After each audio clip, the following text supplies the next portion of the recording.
जी अस्सलाम वालेकुम। My name is Shahid Anjum, lecturer statistics. जी आज हम क्लास फर्स्ट ईयर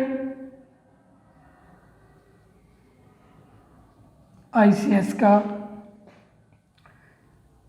स्टैटिस्टिक्स, ठीक है, सब्जेक्ट आपका स्टैटिस्टिक्स, चैप्टर नंबर 2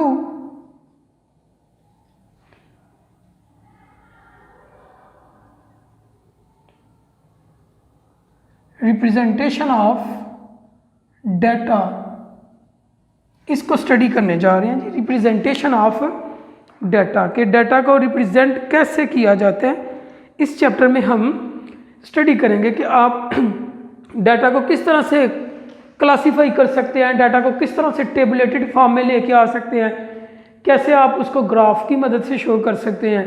ये सारी चीज़ें हम इस चैप्टर के अंदर रिप्रेजेंटेशन ऑफ डाटा के अंदर पढ़ेंगे। इसका थोड़ा सा introduction. Most scientific experiment are conducted in an attempt to answer some specific questions and generally result in the collection of data. और मोस्टली जो हमारे पास जो रिजल्ट आता है वो कलेक्शन ऑफ डाटा के बाद आता है in the form of batches of numbers usually refer to as sample. To extend information from the sample, there is need to organize and summarize the collection of data. There are many ways, ठीक है, of describing a sample. Commonly we use either a graph or a small set of numbers which summarize some properties of the sample such as center and speed। ठीक है जी। इसमें सबसे पहले जो data को represent करने का मेथड है वो है classification.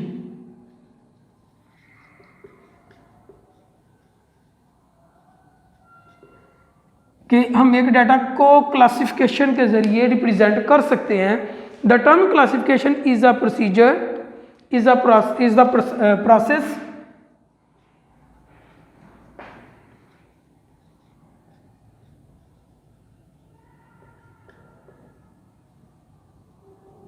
The term classification is the process, ठीक है, of arranging observation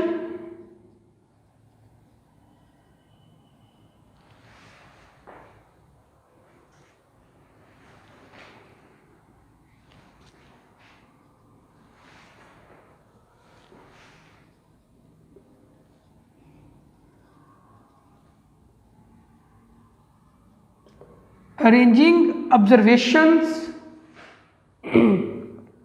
into different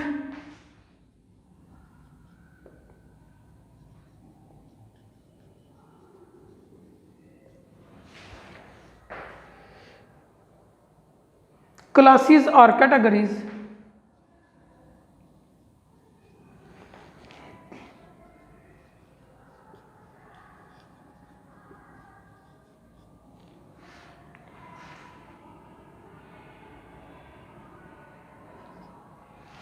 categories, ठीक है, अकॉर्डिंग टू सम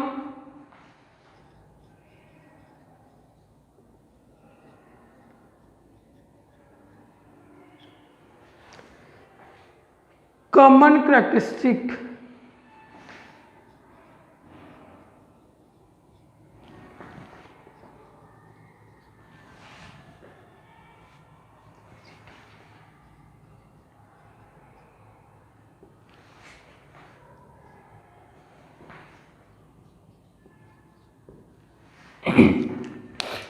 क्लासिफिकेशन आपके पास क्या होती है?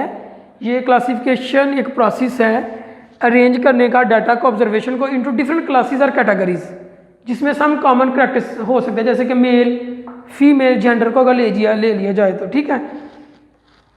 डाटा में भी क्लासीफाई बाय वन और मोर कैरेक्टरिस्टिक्स एट अ टाइम। हम यहाँ पे क्या कर सकते हैं, डाटा को एक ही वक्त में एक या एक से ज़्यादा कैरेक्टरिस्टिक्स के हवाले से जो है ना वो क्लासीफाई कर सकते हैं, उसकी क्लासेस या कैटेगरीज बना सकते हैं।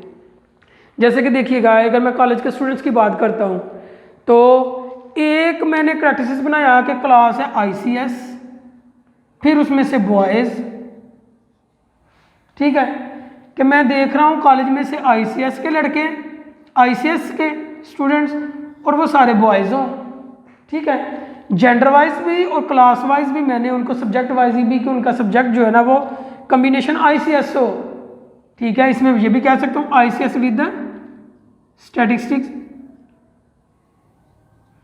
ऐसे आईसीएस करने वाले बच्चे जो स्टैटिस्टिक्स के साथ आईसीएस कर रहे हैं और वो बॉयज़ हैं। इस तरह से मैं डाटा को अगर अरेंज करता हूँ तो देखिए मैंने एट अ टाइम एक से ज़्यादा करेक्टरिस्टिक्स को लेके तो डाटा को क्लासीफाई किया है, तो हम ऐसा कर सकते हैं। When data is classified according to one character it is called one way classification. देखिएगा जी, when data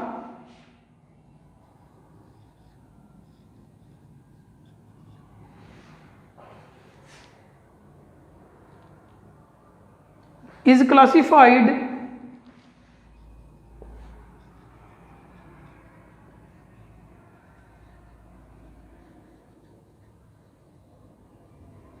according to one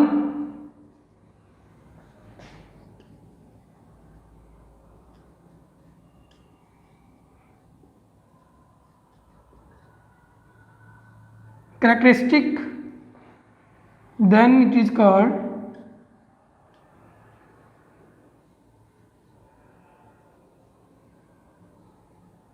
one way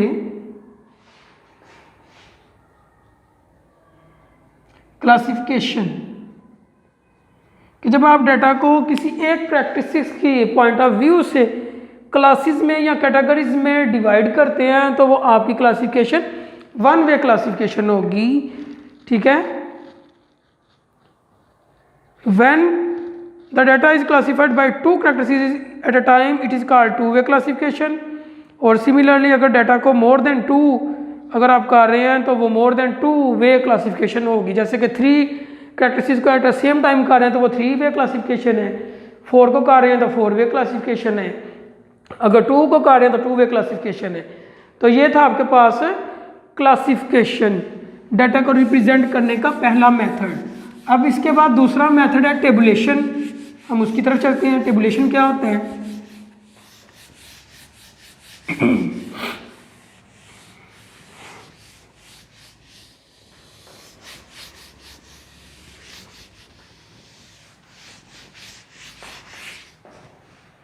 number two है टेबुलेशन।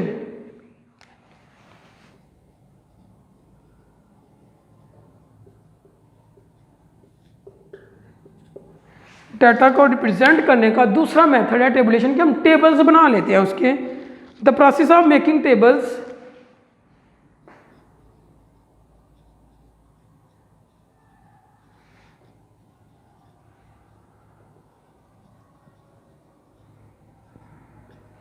ठीक है। The process of making tables are arranging data into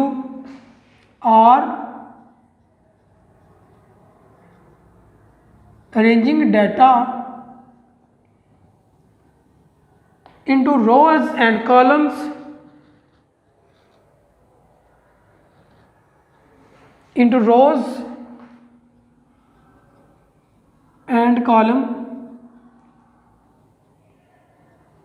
ठीक है। Arranging data into rows and column is called tabulation।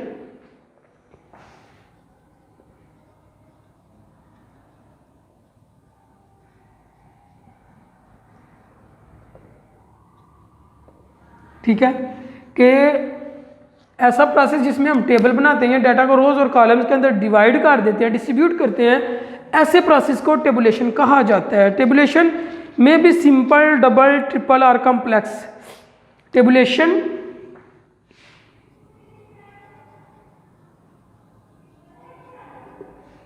में भी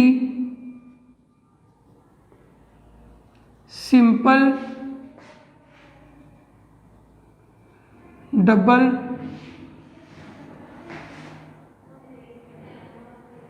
triple और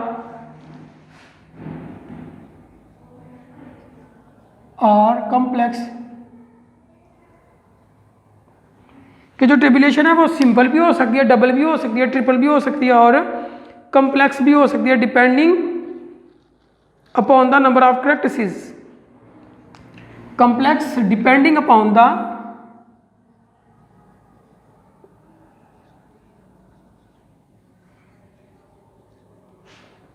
number of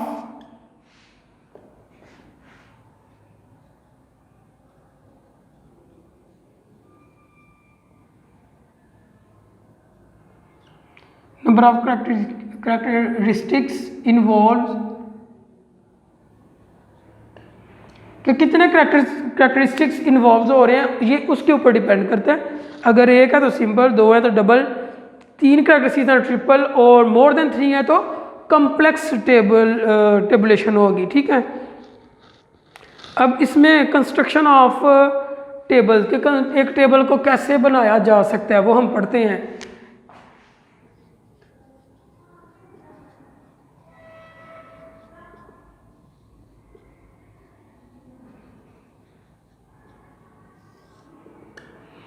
construction of table,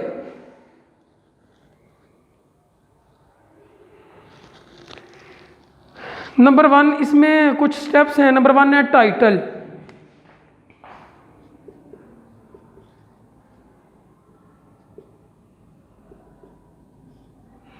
जब आप किसी भी टेबल की कंस्ट्रक्शन करेंगे उसमें सबसे पहले जो चीज़ आप बनाएंगे वो है title. A title is the heading eight top.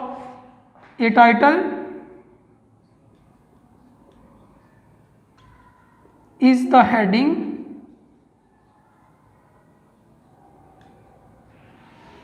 Title एक हेडिंग होती है eight top of the table.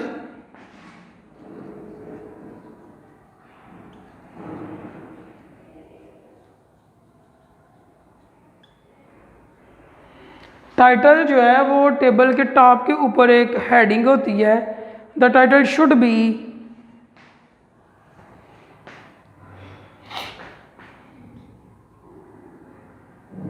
चलिए इधर लिख लेते हैं।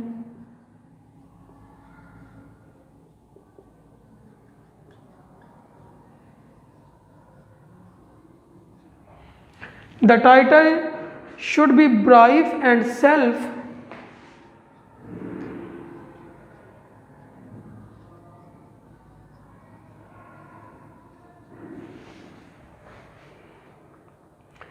एक्सप्लेनेटरी।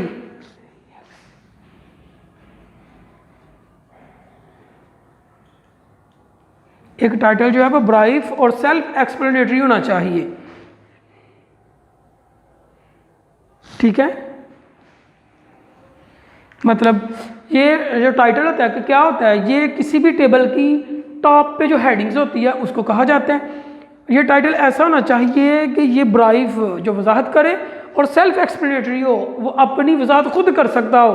टाइटल की ये खूबी, ये करैक्टरिस्टिक्स होना चाहिए। उसके बाद है कॉलम कैप्शन। टाइटल जो होते हैं ना, इसके बाद कॉलम कैप्शन और box head and box head, ये वाली हम पढ़ते हैं। सबसे पहले था टाइटल, दूसरे नंबर पे है column caption and box head. Column caption क्या होता है, बॉक्स हेड क्या होता है, अब हम इनके बारे में पढ़ते हैं। और ये टर्म्स बहुत ही इंपॉर्टेंट टर्म्स हैं। कॉलम कैप्शन, बॉक्स हेड, रो कैप्शन और स्टब्स, ये बड़ी अहम टर्म्स हैं स्टैटिस्टिक्स में। ठीक है जी, इनके ऊपर बार बार क्वेश्चन पूछे जाते हैं पेपर पॉइंट ऑफ व्यू से। अभी हम पढ़ने जा रहे हैं column caption and box head.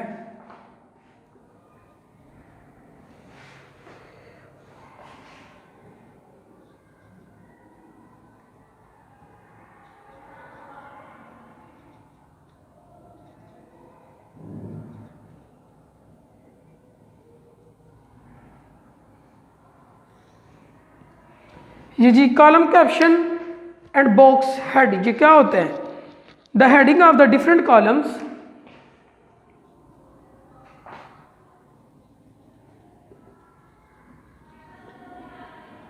the headings of the different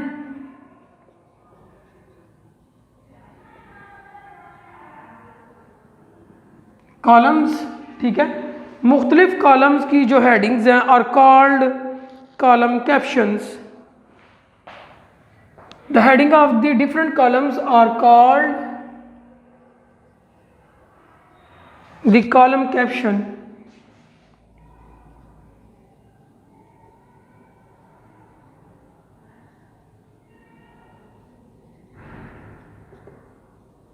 And this part of column caption is called box head, and this part of column caption is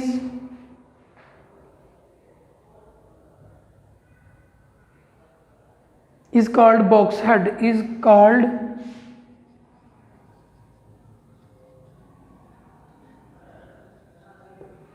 ठीक है। ये दोनों की डेफिनेशन आ गई।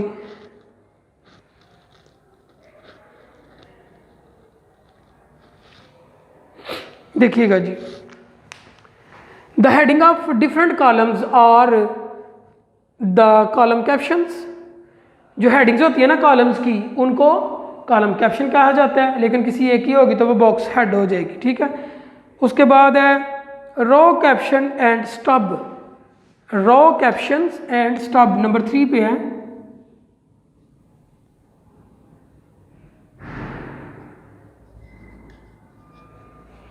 रो captions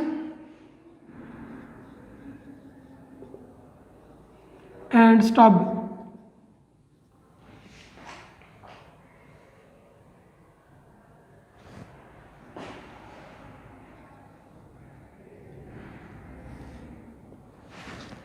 the heading of different rows, ठीक है, are called row captions.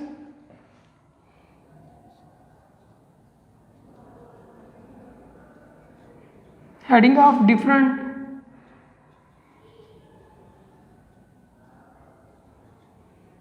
rows are called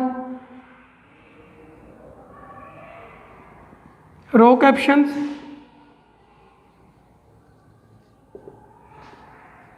and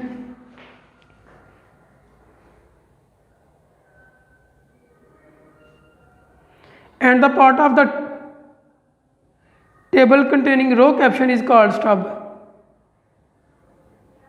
and the part of the table and the part of the table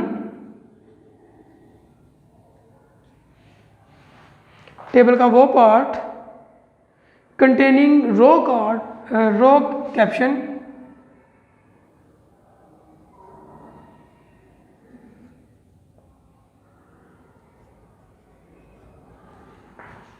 containing row captions is called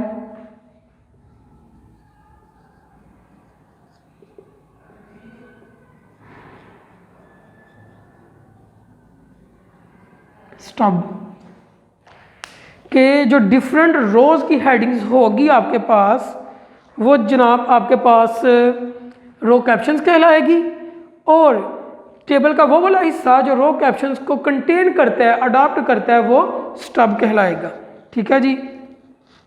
उसके बाद है body of the table. चौथा point है आपके पास, fourth, body of the table.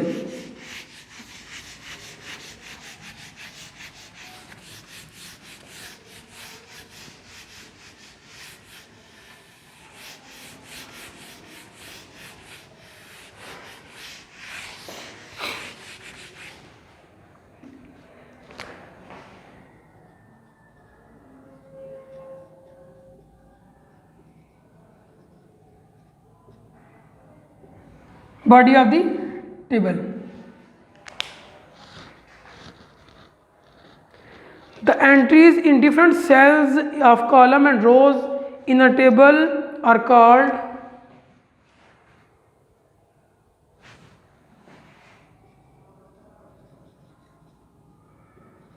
the entries in different cells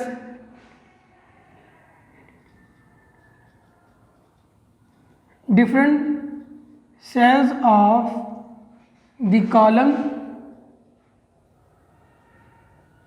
and rows are called body of the table. ये देखिएगा जी, ये मेरे पास कॉलम्स हैं, ये रोज़ हैं, column A B C and D, और ये रोज़ जो है 1 2 3 एंड 4। अच्छा, ये A1, इसको हम ये जो एरिया है ना, ठीक है, इसको कहेंगे बॉडी ऑफ दी कॉलम, क्योंकि ये देखें कॉलम की और रोज वाइज भी है, ये इसमें एंट्री को हम कहेंगे बॉडी ऑफ टेबल। ये भी है, ये भी है। इसको अगर पढ़ा जाए तो A1, ये B1, ये वाला C1, और ये जो पढ़ा जाएगा D1। इसी तरह से अगर इसको आप देख लेते हैं, ये A2, B2, C2 और ये वाला D2 एंड सो ऑन, इसी तरह से। तो इनको हम क्या कहेंगे, बॉडी ऑफ द टेबल। ये होते हैं जी बॉडी ऑफ द टेबल। अब नेक्स्ट देखिएगा, सोर्स नोट, 5वां source note.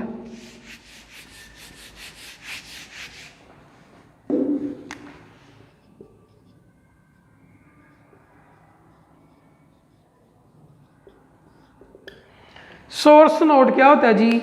Suppose source note are given at the end of the table.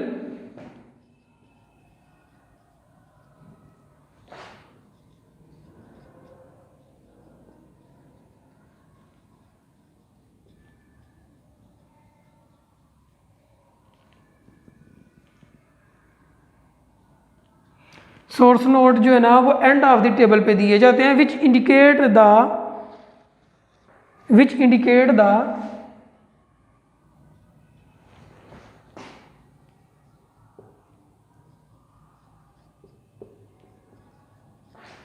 ठीक है जी, विच इंडिकेट द कंपाइलिंग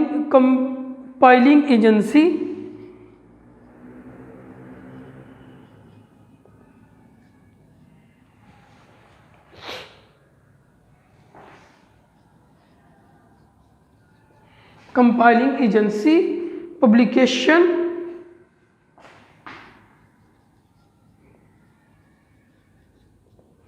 ठीक है जी।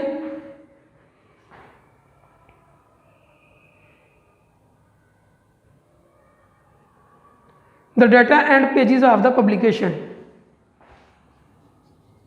The data and the pages of the publications.